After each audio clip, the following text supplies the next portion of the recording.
Les haies jouent un rôle majeur dans le paysage. Elles constituent des zones d'habitat pour la faune sauvage, mais permettent aussi de générer des microclimats. Des initiatives collectives permettent aujourd'hui d'en mutualiser l'entretien.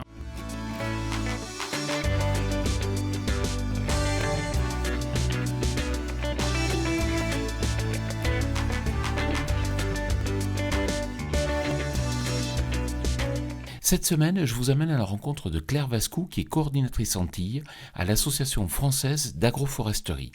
Claire, la pratique de l'agroforesterie se développe-t-elle à la Martinique ?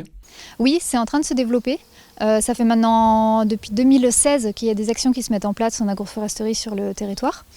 Il y a des bureaux d'études notamment qui ont fait un recensement de toutes les haies, donc ce qu'on appelle le bocage dans le système agricole depuis 2016.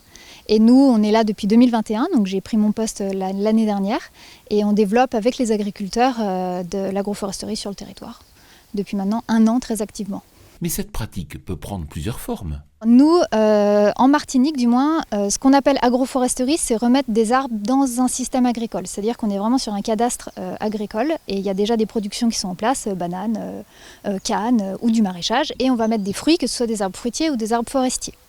Et ensuite, à côté de ça, on a la culture sous couvert forestier, qu'en métropole, on appelle aussi de l'agroforesterie, parce qu'en vrai, c'en est. Ici, on a bien différencié, parce que là, on est sur un terrain forestier et on va réintroduire des cultures sous le couvert forestier. Les résultats sont-ils concluants ? On est encore au tout début. On a des systèmes qu'on pense bien fonctionner parce qu'ils fonctionnent bien de partout, donc on ne voit pas pourquoi ils ne fonctionneraient pas ici.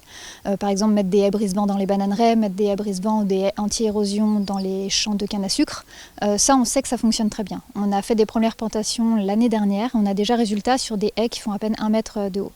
Donc ça oui, on sait que ça marche très bien. Ensuite, on est quand même en train de développer pas mal de choses ici parce que l'agroforesterie c'est quand même assez technique.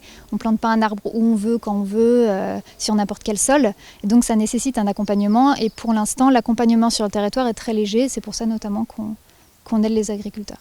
Le bois est-il valorisé ? Aujourd'hui, c'est ça le principal point négatif de l'agroforesterie sur le territoire, notamment parce qu'en fait sur le territoire on va retrouver surtout des systèmes bocagers, c'est-à-dire que c'est des systèmes avec des haies qu'on appelle non productives parce que le bois n'est pas valorisé aujourd'hui.